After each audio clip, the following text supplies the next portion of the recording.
Hello friends, मैं Sushma Kuhad. Welcome to my channel. Friends, इस channel पर ये जो एक्सेल साइज फुल बाजू जेंट्स जैकेट को मैंने बिल्कुल स्टेप बाय स्टेप सिखाना शुरू किया हुआ है।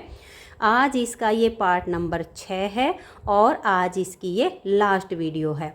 आज की इस वीडियो में मैं आपको इस जैकेट की बाजू बनाना बताऊंगी कि बाजू में हमें फंदे कितने लेने हैं, कितने फंदे बढ़ाने हैं, लेंथ कितनी रखनी है, घटाई कैसे करनी है और इस जैकेट की सिलाई कैसे करनी है। तो चलिए फ्रेंड्स, आज की वीडियो शुरू करते हैं। तो ये देखिए फ्रेंड्स, दोनों बाजू इसकी मैंने कंप्लीट कर ली हैं। इसकी बाजू में मैंने यहाँ पर लिए हैं 46 यानी 46 फंदे, क्योंकि ये जो हमारा डिज़ाइन है, इस डिज़ाइन को बनाने के लिए हमें 4 के मल्टीपल प्लस 2 फंदे एक्स्ट्रा लेने होते हैं। तो 11 गुना 4 करते हैं तो 44 यानी 44 और उसमें 2 फंदे एक्स्ट्रा। तो फिर उसमें हमारा ये डिज़ाइन इस तरह से एडजस्ट हो गया है। डिज़ाइन इसका मैं पहले ही आपको बनाना बता चुकी हूँ। पार्ट 1 में भी इसका डिज़ाइन बताया है, पार्ट 2 में भी बताया है। तो डिज़ाइन तो आप अगर बिल्कुल पहली बार ये वाली वीडियो देख रहे हैं तो चैनल पर जाइए और बाकी के 5 पार्ट आप देखिए। पार्ट 1 में आपको ये डिज़ाइन सीखने को मिलेगा।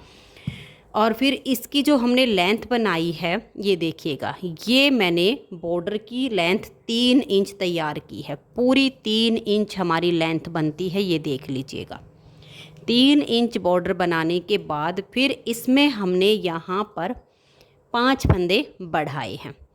46 फंदे हमने यहाँ डाले थे बॉर्डर में, 5 फंदे हमने बढ़ाए। एक फंदा हम यहाँ कोने पर बढ़ाएंगे, फिर इसमें 5-6 फंदे बुनने के बाद एक फंदा यहाँ बढ़ा देंगे। एक फंदा ठीक बीच में बढ़ाएंगे, फिर यहाँ एक इधर के कोने पे बढ़ेगा और एक 5-6 फंदे से पहले एक फंदा यहाँ बढ़ेगा। तो 5 फंदे बढ़ाने से आपके पास हो जाएंगे 51 यानी 51 फंदे। फिर आप इसमें 5 से 6 सिलाइयाँ बनाइए और उसके बाद एक फंदा यहाँ से और एक फंदा यहाँ से बढ़ा दीजिए। उसके बाद आप 4 से 5 सिलाइयों का बीच में गैप रखिए और फिर एक फंदा यहाँ से बढ़ाइए और एक फंदा यहाँ से बढ़ा दीजिएगा। ऐसे ही आपको इसमें फंदे बढ़ाते जाना है। अब 3 प्लाई वाली ऊन से हमारी ये जैकेट बनी है, तो पूरी हमने 9 नंबर से बनाई है। इसमें कोई और सिलाई हमने यूज नहीं की है। बिल्कुल शुरू से लेकर और लास्ट तक 9 नंबर ही इसमें यूज हुआ है। फिर वही आपने करना है, 4 से 5 सिलाइयों का गैप रख के एक यहाँ से एक यहाँ से बढ़ाइए। तो 4 से 5 सिलाइयों का गैप रखते जाइए। कहीं पर 4 हो जाएंगी, कहीं पर 5 हो जाएंगी और एक एक फंदा दोनों साइड से आप बढ़ाते जाइए।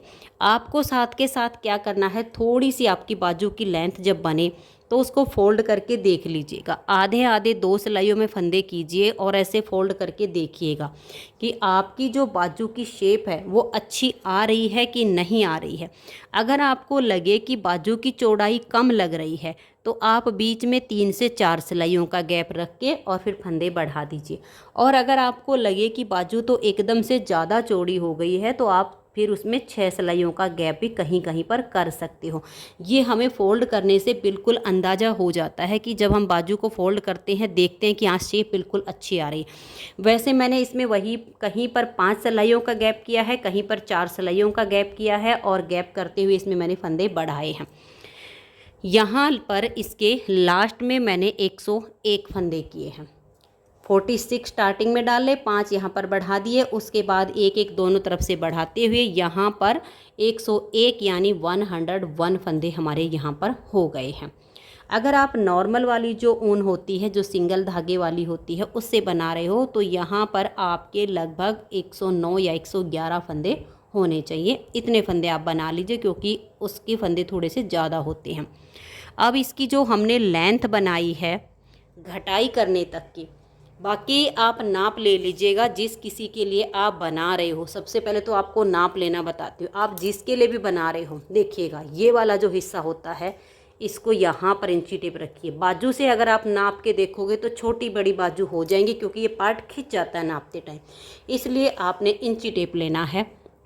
ये वाला जो हिस्सा होता है, जितनी देखिए कम से कम बाजू इतनी तो हो यहाँ तक की, यहाँ से नाप ले लीजिएगा और ऐसे नापते हुए आप ये नीचे तक आर्म होल के नीचे तक का नाप ले लीजिएगा। और फिर जो बाजू आप बना रहे हो उसको फोल्ड कीजिएगा, और फोल्ड करने के बाद फिर जो आर्म होल के नीचे से लेकर और वहाँ तक आपका जो नाप आया है उसे ऐसे नाप ले लीजिएगा। तो फिर आपको बाजू जो बना रहे हो जिस किसी के लिए वो छोटी बड़ी नहीं होगी, क्योंकि वैसे तो लगभग इक्वल होती हैं, लेकिन फिर भी किसी के लिए छोटी बड़ी हो तो आप नाप ऐसे ले सकते हो। इसका जो नाप है वो देखिए मैं आपको दिखाती हूँ। खींचना नहीं है, बाजू को बिल्कुल ऐसे सीधा कर लेना है, कहीं से पार्ट आपका खींचना नहीं चाहिए। नीचे वाली साइड से ये देखिएगा, ये लगभग 21 इंच यहाँ पर इसकी लेंथ बनी है, यहाँ नीचे वाली साइड से 21 इंच।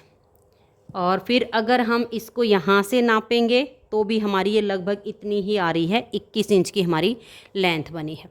फिर उसके बाद इसमें हमें घटाई करनी है। 21 इंच इसकी आप नीचे से नापोगे ना तो आपको ज़्यादा आसान रहेगा, ऊपर की बजाय ये वाला हिस्से से आप बिल्कुल सीधा रखिए बिना पार्ट को खींचे हुए 21 इंच की लेंथ बना के। फिर इसमें हमें दोनों साइड से घटाई करनी है। इसमें हमने जो घटाई की है वो देखिए, 5 फंदे की यहाँ से, फिर 5 फंदे की दूसरी साइड से, फिर 4 फंदे की यहाँ से, 4 फंदे की दूसरी साइड से, फिर 3-3 फंदे की। उसके बाद हमने 2-2 फंदे की घटाई की है 7 बार। तो ध्यान से देख लीजिए, 5 फंदे की घटाई कीजिए, 4 फंदे की घटाई कीजिए, फिर 3 फंदे की कीजिए। उसके बाद 7 बार 2-2 फंदे की घटाई कीजिए दोनों साइड से। फिर एक बार एक फंदा यहाँ से और एक फंदा यहाँ से। उसके बाद आपके जितने भी फंदे बचेंगे, लगभग 47 फंदे बचे हैं इस मेरे 101 में से, उन फंदों को आप बाइंड ऑफ कर दीजिए और बिल्कुल लूज हाथ से इन फंदों को बंद कीजिए। अगर आपने ये टाइट हाथ से फंदे बंद किए तो ये किनारी आपकी बिल्कुल टाइट हो जाएगी। जब बाजू सिलेगी तो कंधे पर ये एक तो फिट नहीं आएगी और दूसरी चुभेगी, इसलिए आप इसको बिल्कुल लूज बंद कर दीजिए। अब टोटल जो इसकी लेंथ बनी है बाजू की वो मैं आपको नाप के दिखाती हूँ, ऊपर तक हमारी कितनी लेंथ हुई है बाजू की। 21 इंच पे हमने इसकी घटाई की है और जो हमारी टोटल लेंथ बनी है वो देखिएगा, ये हमारी लगभग 24 इंच बनी है। लगभग 24 इंच हमारी इसकी टोटल लेंथ बनी है। तो ये तो हो गई हमारी बाजू तैयार। आप इस तरीके से बाजू इसकी बनाइएगा। अब इसमें हमने डिजाइन नहीं डाला है, सीधी उल्टी सिलाइयों से बनाया है, तो डिजाइन का तो कोई इसमें झंझट ही नहीं है, आराम से बनेगी। अब हम इसकी सिलाई करेंगे। तो सिलाई देखिए, एक बाजू की मैंने यहाँ पर कंप्लीट की हुई है और इसकी साइड भी मैंने सील दी है। साइड की सिलाई कैसे की है, बाजू की सिलाई कैसे की है, ये मैं आपको करके दिखाती हूँ और आर्म होल में अटैच करके दिखाती हूँ। तो ये देखिए, जिस धागे से हमने फंदे डाले थे वो मेरे पास बचा हुआ था, तो यही मैंने सुई में डाल लिया है। तो बाजू को हम ऐसे उल्टा करेंगे और सबसे पहले हम ये दोनों किनारे इसकी अटैच करेंगे। तो इस तरह से लीजिएगा और इसको यहाँ अटैच कर दीजिएगा। दोबारा से फिर से आप यहीं से सुई निकालिएगा। अब देखिए ये ऐसे करना है, ये 2 बार निकालने के बाद ऐसे कर लीजिएगा। यहाँ फिर इसका जो जोड़ है वो ऐसा मिलेगा। अब इस साइड से निकाल दीजिए तो फिनिशिंग भी बहुत अच्छी आएगी और ये खुलेगा भी नहीं। तो ये हमारा यहाँ पर अटैच हो गया है। अब हम इसकी सिलाई करना शुरू करेंगे। तो ऐसे पकड़िए और बिल्कुल जैसे हमारा एज स्टिच होता है एक एक फंदा, उसी में हमारी सिलाई होगी। ज़्यादा मोटी सिलाई हमें नहीं करनी है। ये देखिए, ऐसे सुई डाल लेंगे हम यहाँ से, ऐसे डाल के, और इस सुई को हम देखिए ऐसे लीजिए और अगली साइड पर ऐसे हम निकाल देंगे। ये देख लिए, इसमें बहुत अच्छी फिनिशिंग आएगी। और इसको हमने ऐसे नहीं खींचना है, ऐसे करना है। अब जहाँ पर हमारा धागा निकला है इसके ठीक बैक साइड पर हम ऐसे सुई को डालेंगे और जहाँ पर धागा निकला हुआ है उसकी अगली साइड पर हम अपनी सुई को ऐसे करके निकाल देंगे। ध्यान रहे कि एक एक फंदे पर ही ये सिलाई होनी चाहिए, ज़्यादा मोटी सिलाई ना बने।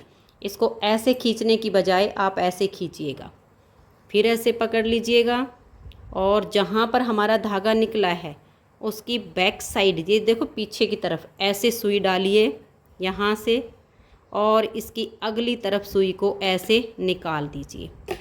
ऐसे जब आप इसके दोनों साइड के पार्ट की बाजू की सिलाई करोगे तो इसमें जो फिनिशिंग आएगी वो बिल्कुल जैसे मशीन की सिलाई होती है ऐसी आ जाएगी। ये देखिएगा, फिर से हम ऐसे ही निकालेंगे, ऐसे। एक बार फिर से देख लीजिए, जहाँ पर आपका ये धागा है इसके इस वाले सिरे पर ऐसे पीछे की साइड से सुई डालिए और इसके अगली साइड ऐसे निकाल दीजिए। तो ऐसे आपने इसकी सिलाई करनी है। अब एक और आपको बताती हूँ, देखिए अगर आप मेरी तो देखिए इसमें हैबिट हो चुकी है, इसलिए मुझे इसमें मार्कर वगैरह लगाने की ज़रूरत नहीं पड़ती है। अगर सीलते टाइम आपको लगे कि पार्ट जो है ऊपर नीचे खिंच जाते हैं, क्योंकि अगर ये पार्ट थोड़ा सा खिंच गया, ये सिकुड़ गया तो फिनिशिंग नहीं आएगी।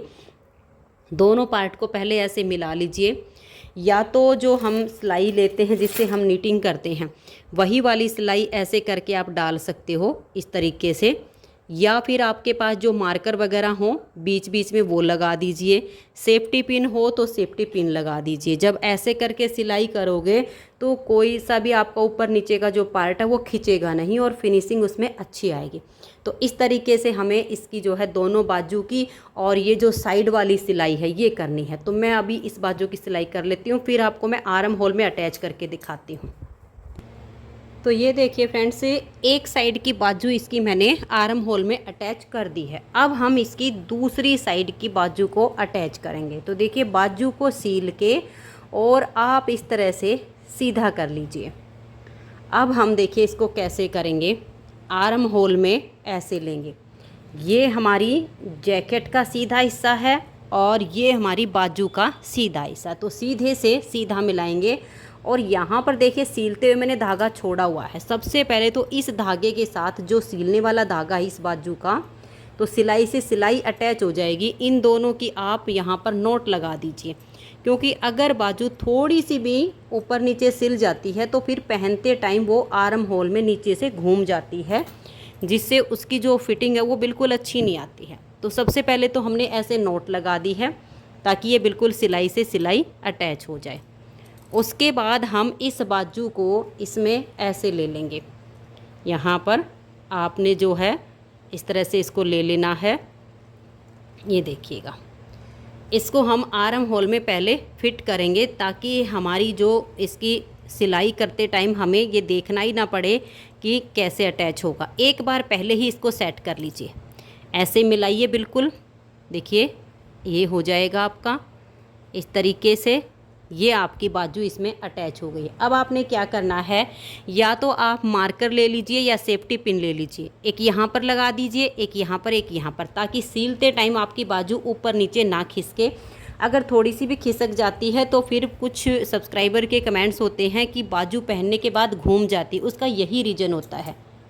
इसको ऐसे करने के बाद मार्कर लगा लीजिए ताकि ये खिसके ना, और उसके बाद हम इसकी सिलाई करना शुरू करेंगे।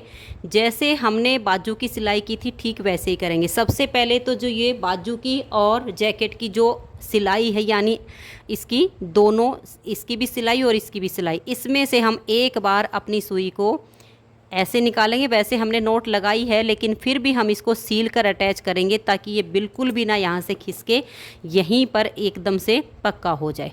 तो यहाँ पर हमने ये देखिएगा इस तरीके से 2 नोट लगाई हैं। अब इसकी सिलाई शुरू करेंगे। ऐसे करके सुई डालिएगा, ये देखिए बिल्कुल एक एक फंदे में सिलाई होगी, और ऐसे करके अगली साइड पर आप इसको ऐसे निकाल दीजिएगा।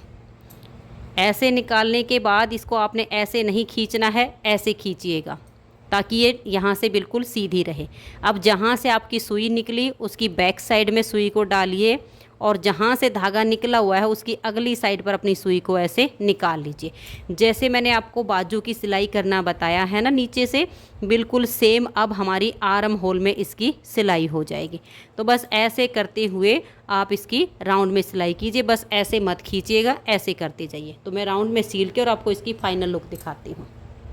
तो ये देखिए फ्रेंड्स, जैकेट की सिलाई कंप्लीट हो चुकी है। बहुत ही सुंदर सी हमारी ये फुल बाजू जैकेट बनके तैयार हो गई है। अगर आपने अभी तक इसके बाकी के 5 पार्ट नहीं देखे हैं तो आप चैनल पर इसके बाकी के 5 पार्ट देखिए और इस सुंदर सी जेंट्स जैकेट को बनाना सीख लीजिए। अगर आपको आज की ये वीडियो पसंद आई हो तो प्लीज़ आप इस वीडियो को लाइक कीजिए, अपने सभी फ्रेंड्स ग्रुप में इसे शेयर कीजिए। और अगर आप चैनल पर न्यू जुड़े हो तो चैनल को सब्सक्राइब करके बेल आइकन को ऑल पर प्रेस कीजिए, ताकि आने वाली सभी वीडियोज़ के नोटिफिकेशन आपको सबसे पहले मिल सकें और आप मेरे चैनल के सारे वीडियो सबसे पहले देख सकें। Thank you.